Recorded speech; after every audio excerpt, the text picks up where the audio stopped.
So what are some other things you want to do? I know you've talked about training. You keep saying modernize the department, bring it into the Right. 21st century. What does that mean? So a lot of it, I mean, like really and truly, you look at our communities right now.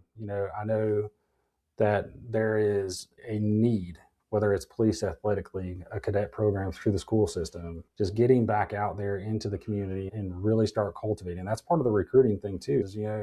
I go back as when I was a kid, you look at it and you saw these cops and that was what you wanted to do. And the fire departments do a phenomenal job. EMS does a phenomenal job. And I feel like we've kind of lost our way a little bit. And part of that is really just getting back out into the community and really start reaching and showing up just day in and day out. I got you.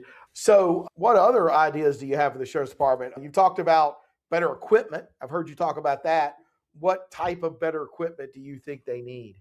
Well, we talked about body cameras and, we put a huge emphasis on that and the sheriff has implemented that. So, I mean, that's a lot of people want to be upset and say this or, that, but really and truly at the end of the day, what we're asking for and what we're talking about is to affect change. So, and that's the betterment of not for me or not for him, but it's for the community. So, Right.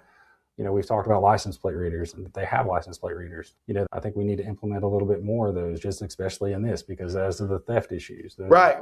great investigative tools that help us. Not that we want to track our citizens. It's just in law enforcement, just as well as I do, that if you don't generate a lead, the very good chance of solving a case is down the drain.